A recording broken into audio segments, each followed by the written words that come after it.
श्लोक 5. अंतकाले च मामेव स्मरन् मुक्त्वा कलेवरं यः प्रयाति समद्भावै याति नास्त्यत्र संशयः. अर्थ: अंतकाळी जो माझेच म्हणजे ईश्वराचे स्मरण करीत देह सोडून जातो तो माझ्या ईश्वराच्या भावाला प्राप्त होतो, यात संशय नाही. विवरण: अर्जुनाचा 7वा प्रश्न आहे की प्रयाणकालेच कथय ज्ञेयोसी नियतात्मभिः. देहत्यागाचे वेळी योगी परमेश्वराला कसा जाणतो? भगवंताने त्याचे उत्तर दिले आहे की अंतसमयी परमेश्वराचे स्मरण केले तर तो परमेश्वर भावाला प्राप्त होतो. मरताना जो विचार मनात प्रबल असेल तसे घडते, अशी सर्वसाधारणपणे समजूत आहे. पौराणिक कथातून अशा गोष्टी अगदी रंगवून अतिरंजित करून सांगितल्या आहेत आणि त्यामध्येच अजामेळाची गोष्टसुद्धा विशेष प्रसिद्ध आहे. खरे तर जन्मभर पापे करणारा माणूस केवळ मरताना राम राम किंवा नारायण नारायण असे उच्चारून जर सद्गती प्राप्त करेल तर हा मोक्ष इतका स्वस्त नाही, तो सहज मिळणार नाही. आणि केवळ या कल्पनेत रममाण होणारे लोक आपल्या मुलांची नावे राम, कृष्ण, शंकर, गोविंद, नारायण अशी ठेवतात. मरताना आपल्या मुलांची आठवण येते व त्यांना हाक मारली जाते. त्यामुळे अनायासे देवाचे नाव तोंडात येते व लोकांना असे वाटते की पहा, देवाचे नाव शेवटी याचे तोंडात आले, आता याला स्वर्ग तर निश्चितच मिळेल.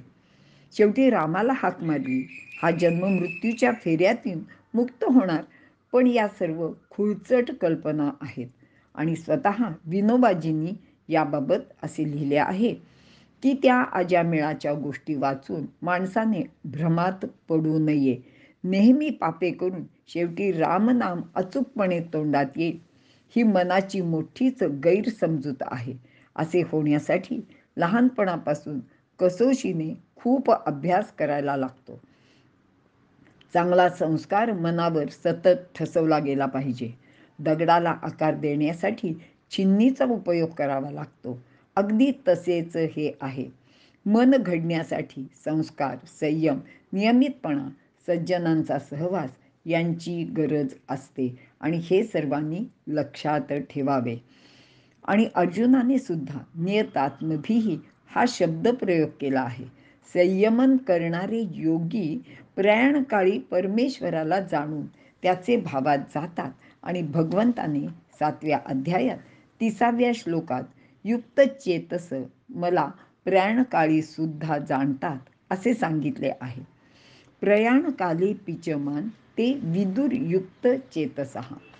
म्हणूनच चित्ताने कृष्ण परमात्म्याशी युक्त झालेले आणि आत्मसंयमन करणारे लोक मरते समयी ईश्वराची आठवण करून परमेश्वर भावाला जातात. इतर सामान्यांना ते जमणार नाही. त्यांनी तशा भ्रमात राहू नये.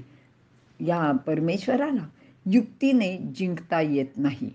आणि या संबंधीची एक छान सुंदर विनोदी अशी गोष्ट आहे, ती मी तुम्हाला या श्लोकानंतर सांगणार आहे. दुसरा एक विचार असा आहे की अंतकाली माणूस रोगाने, व्याधीने, वृद्धत्वाने जर्जर झालेला असतो. त्याची स्मरणशक्ती मंदावते, गात्रे शिथिल होतात, मन, बुद्धी, चित्त क्षीण होत जाते, विचारशक्तीसुद्धा उरलेली नसते. काही वेळा माणूस बेशुद्धावस्थेत असतो, वाचा बसते. अशी अनेक कारणे आहेत की त्यामुळे नामस्मरण करता येत नाही. देहाचे पीडेमुळे देवाचे स्मरण होत नाही. आपल्याला सुद्धा सर्वांना हा एक असा अनुभव असेल की आपल्याला जर काही दुखत असेल तर आपण आई गं आई गं असं करतो, पण त्यावेळी आपल्याला देवाचे नाव काही आठवत नाही. यासाठी प्रथमपासून मनाला, वाचेला परमेश्वराचा ध्यास लावून घेतला पाहिजे, तरच मृत्यूसमयी त्याचे स्मरण होईल.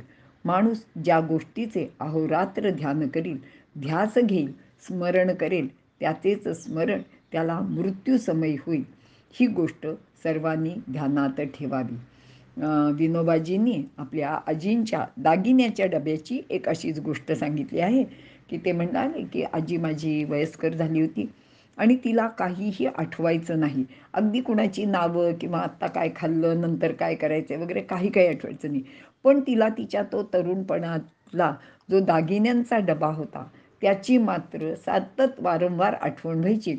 आणि जो येईल जाईल त्याच्याशी त्या दागिन्याच्याच डब्याबद्दल त्या सतत बोलत असत. आणि एकदा विनोबाजी त्यांना भेटायला गेले तेव्हासुद्धा त्यांनी ह्या दागिन्याच्या डब्यांचा विषयच काढला आणि त्याच्या संबंधीच त्या बोलत राहिल्या. तेव्हा विनोबाजींना वाईट वाटलं. ते म्हणले, आजी अगं तो दागिन्यांचा डबा जाऊ दे, तू आता देवाचं नाव घे. तर ते त्यांना काही जमलं नाही. अशी ही म्हातारपणाची गोष्ट आहे. म्हणून अगदी लहान वयापासून म्हणजे प्रभात समयापासून आपल्याला समर्थांनी सांगितलं आहे की प्रभाते मनी राम चिंतित जावा. असं जर त्याचं स्मरण केलं तर आपल्याला अंतकाळ आपला सुलभ सुकर होईल आणि अंतकाळी त्या भगवंताचे नाव किंवा स्मरण आपल्याला होईल असे इथे भगवंत अर्जुनाला सांगत आहेत. आणि इथे आपण थांबूया.